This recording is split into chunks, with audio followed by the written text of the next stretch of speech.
Hey guys, so after some makeup fail, I decided to just do this with my glasses on and no dark makeup. You have no idea what I'm talking about, because especially if you have no idea what I'm talking about, trust me, if you watch some of my old past ones, sometimes I've tried to do makeup and it ends up being good, some other times it ends up being bad. Trust me. So anyway, you're gonna be surprised when you hear this, but the day I'm making this video is August 18th. Well, look at your date now. It's either probably the 29th, 30th, or 31st, depending on what day I air this. Which is in only a couple weeks, I guess. But, there's a reason for this. For all you horror film movie fags, this summer, depending on if you saw it, this summer probably was a very interesting one for you. Especially if you watch MTV. Now, I'm not one for MTV since probably the 90s. Or the reruns of the 90s, because of how good it was back then. Like MTV Pop Up and all of that, pop-up videos and all of that. That was the best. MTV now is just music videos that mostly of more raunchy stuff and maybe some reality shows, as well as probably some other stuff, but it's like I haven't gotten a chance to watch stuff until last year. Now, what happened last year? Well, I will get that into a minute. For all of you know who are horror film movie fanatics, as well, that even if you were born in the 90s, you still grew up with them because you were showed them probably by your parents. If not, you grew up with them. I saw Friday the 13th probably when I was probably in my teens, and same with Nightmare on Elm Street. I didn't get to see Chucky until until 2012, and I ended up liking some of the films. But though some of them are still, including the most recent remake, which actually wasn't as bad as what I was gonna think it was, and thought it was gonna be similar to its last two films of the Child's Play series. The remakes, it depends on how bad they are.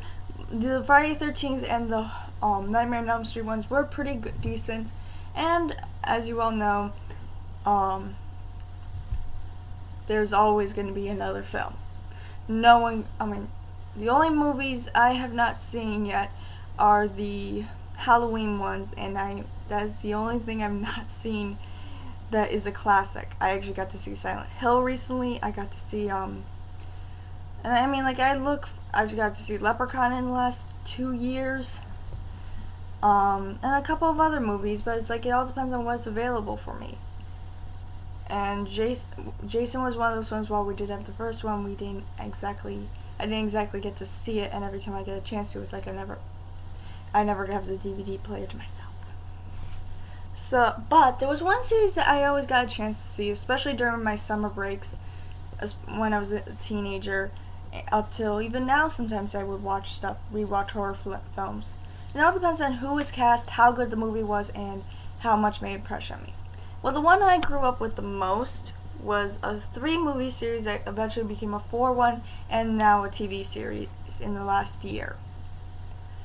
If you have no idea what I'm talking about, then I would say go look up, a couple of these characters. If you have no idea who I'm talking about, then trust me, I would just Google it. This movie series started out with, I guess, 2 or 3 different actors you would probably know. One was the, live-action version of Shaggy in the original live-action version of Scooby-Doo. I'm not talking about these remakes that Cartoon Network has decided to do with them as teenagers. No, trust me, as much as they look good, no. We grew up with a girl an actress who became our friend, and many others. If you haven't figured it out by now, I am talking about Scream. It was a 3-movie series until at least probably sometime after 2010. In fact, I'm going to double check before I continue.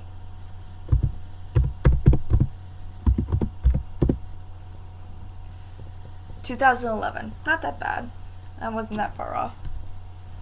But anyway, it's something that teens who, wanted to take horror movies seriously could possibly relate to. because they were teenagers as well. Yeah, a lot of them have teenagers, but it's like ones where they're more modern day. So from probably, when was the first movie? Because I mean, like I said, while I'm still pretty good at remembering certain things, 1996. Okay, so I was 3, so I didn't get to see the first one right away. I didn't get to see it till I was in high school, so probably, if not junior high, so that had to be between 2007 to 2011. And I mean, they were great horror films, especially when you wanted to watch something on Halloween or even during your summers. So, when I found out last year that Scream was going to be made into a TV series, not only did I jump on the bandwagon, but my parents actually were willing to watch it with me because they grew up watching it with me. Well, not grow up, they were already grown up. Anyway, so I have my speculations about it. Now, the reason why you guys are seeing this at the end of this month is because I do not like spoilers and I do not want to reveal anything if you have not seen it in the next 2 weeks, or at least caught up. Because it just ended its season 2.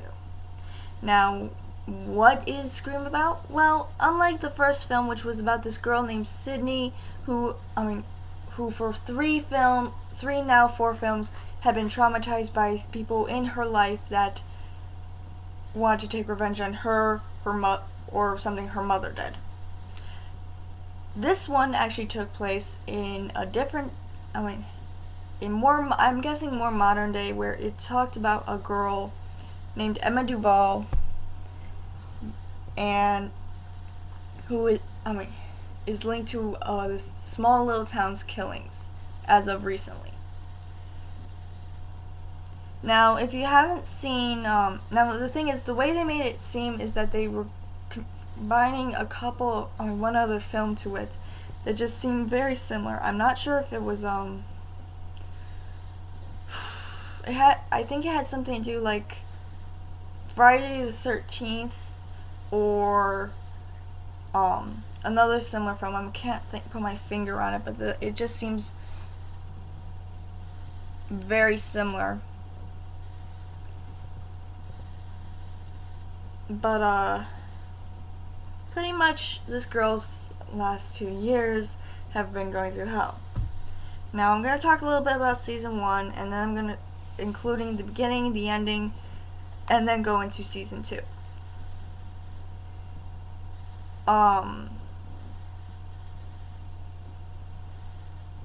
So the synopsis is this. After cyberbullying incident serves as a catalyst for brutal murder, a group of teenagers become prime targets of a serial killer as dark secrets from Lakewood, which is what the town is, troubled past resurfaces, conjure up memories of a similar murder that occurred 20 years earlier in the community. Emma Duval, a teenage girl who is somehow linked to the town's past, is the killer's main obsession and the center of the grisly murders. Both her family and friends apparently in danger. She sets out to uncover the town's dark mysteries and unmask the killer once and for all. This proves difficult, however, especially when everyone is a subject and anyone could be a victim. Now, the thing is, she doesn't end up being alone. There's a few other characters, and one I have the biggest crush on. I will not say who, and actually she's close to my age, so it's not going to be a big deal. And yes, I said she, so that should narrow it down for you. There's Audrey, who's this blunt filmmaker girl. She actually is a friend of Emma's, who at some point in their lives grew apart because of changes in their lives. But she ends up being friends with another kid who become part of the survival group, which includes Emma and Audrey. His name is Noah, and he's very big fan of horror movies, and he's Audrey's best friend, and he's the one who keeps thinking of how this works. He's the one who is knowledgeable about horror movies, which actually there is a character in the original Scream series who is just like that, and it didn't end well for him. But then there's Kieran, a new student who was living with his dad, and was soon after became Emma's love interest during the first season.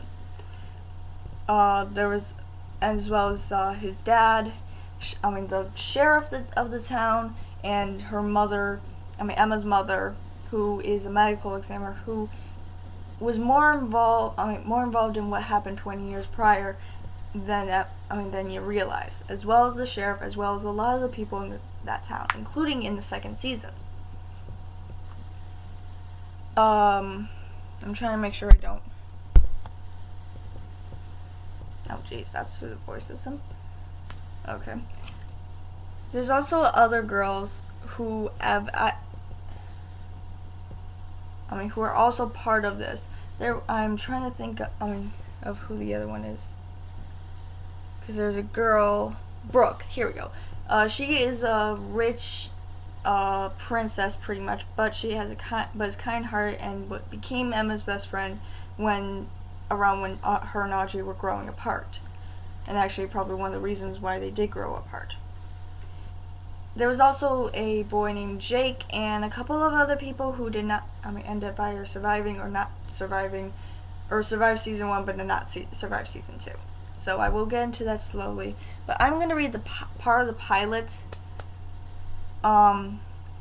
So Audrey is gay, and some of the more popular kids, including Emma, found out about this, and her girlfriend, who doesn't go to their school, but is very shy and meek, and did not want any trouble. So they caught them when they were secretly out on a date, and because of what had happened, or when they found out, Audrey finds out that her girlfriend actually is dead the next day. Or wait, no.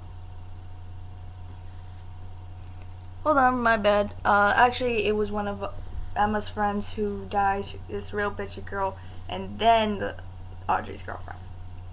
But the thing about it was that it was, while Audrey's girlfriend, was supposed to look like a suicide, she knew it wasn't, and found out it was a murder, and that's what opened up the whole case. Over time, her, Audrey, Noah, Kieran, Brooke, and Jake, let's see, how many is that? I think that's about 6 if I'm correct. If I'm wrong, then I'm sorry.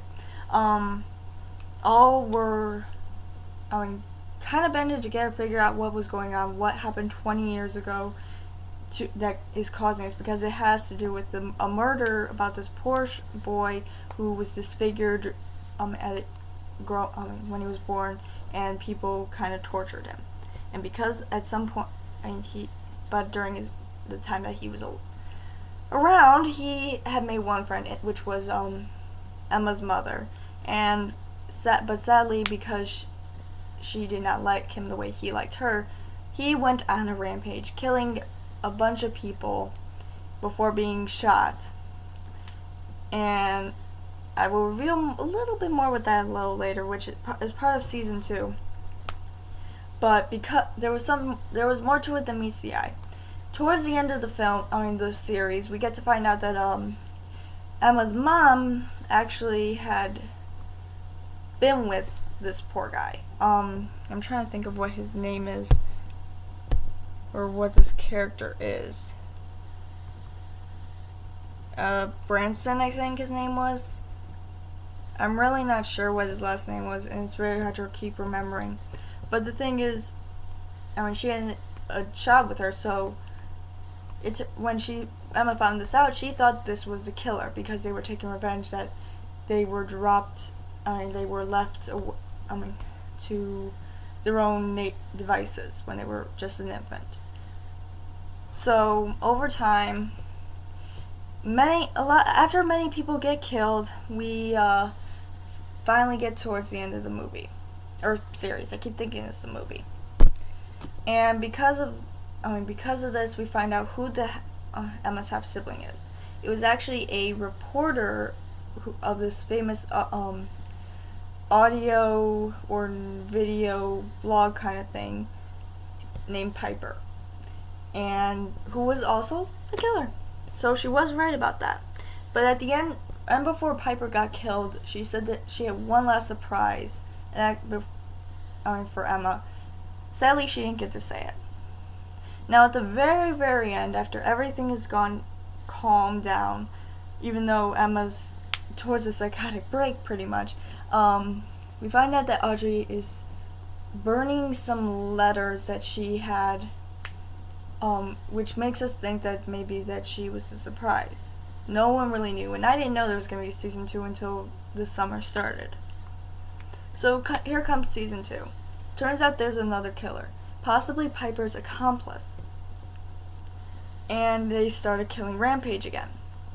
Now everyone has kind of like been trying to figure everything out. Emma actually was starting to go through a psychotic break because everything reminded her of what Piper manipulated her with, and had to go somewhere to calm down, so she wouldn't hurt herself or others at the time. Audrey and Noah still are friends, and with Kieran, Brooke, and Emma and Jake, and it's like they were glad to see that when Emma come back that following, or later, months later, because it took a little while for Emma to get resituated. And so when the killings start back up again, no one knows who this killer is. They think possibly Emma could have been it because if she's going through psychotic break, or possibly somebody from the original survivors. Sadly, that is not the truth either. One of the main 6, Jake, actually gets killed literally towards the beginning of the film, after he breaks or has a fight with Brooke. Now, I'm just going to say that this one was a little more complex, and the thing is with this, it kind of, originally when I was thinking about who was the killer, we could have thought it was this half kid, and the thing is they actually really took from the series, but the thing is they kind of did out of order, which is where the spoilers come in. Just 2 days ago, the series finale played, and I didn't get to see it till tonight because, well, I've been busy. I've been working. But if I'm gonna say this before I get to the next who the killer was, I'm gonna go back to the films from the first to the last. Now, Sydney had to go through hell. Her mother actually had been killed, or at some point years back, because of, and Sydney never really got over it. But she had to move on with her life. I don't know if it was years back or if it was just like a year back. I'm not sure. But anyway, so when these sudden killings start happening, there are people all around Sydney, it kind of can make it nuts. However, her friends do not let her sink into her depression, but instead they do something really stupid. They throw a party. Yeah, not the smartest thing you can do. Anyway, there's a whole cast of Sydney, her boyfriend's friend, a couple of popular girl, the geeky horror movie fanatic, which we all know in this series as Noah, and a news reporter and a sheriff named Dewey.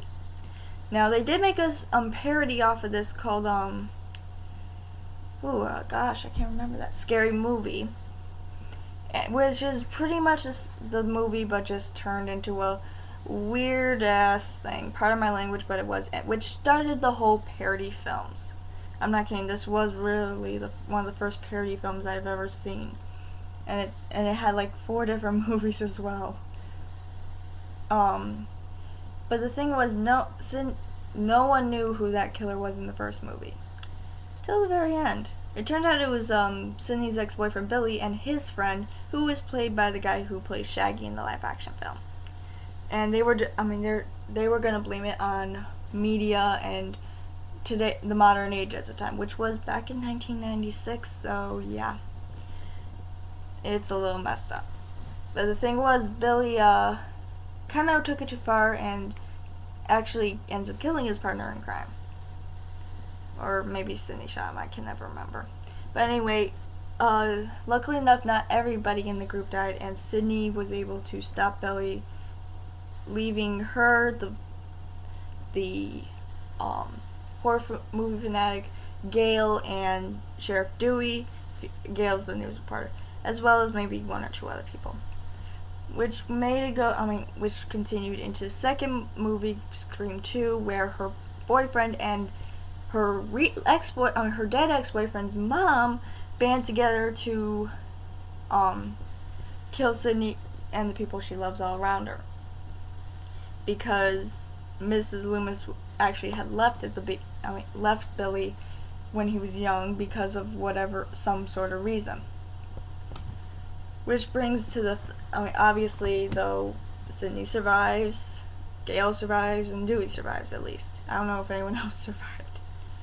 But, which brings to the third movie, which is about, which it turns out this guy named Roman, which brings us to the first movie, or first season of Scream, was Sydney's half-brother, and because of that, when Sydney's mom was trying to be an actress, she got raped, and by Mr. Loomis, which is Billy's dad, and ended up, which caused Mrs. Loomis to leave, which caused everything, pretty much. So this kid convinced Billy to kill Maureen, which is Sydney's mom, and that's how the whole thing started. He was behind pretty much the whole entire thing. Now that's kind of messed up, but trust me, when you saw the series, this was pretty good. Hey, sweetie. Anyway, they did make a fourth film back in 2011, which ended up being where it was kind of a more modern age version. The slasher fix that they were basing the whole Scream series on were made into movies themselves, which kind of would make it kind of confusing in the very beginning of this film. But it turned out that Sherry, Sydney's cousin, wanted attention, so her and her boyfriend were doing this, but they did it through where media was involved, like modern age technology. So that really was kind of a messed up film. So two of Sydney's boyfriends, one of her boyfriend's mom, I don't know who he was to her in the film, but her half brother and her cousin all tried to kill her. Now Emma has gone through just as much.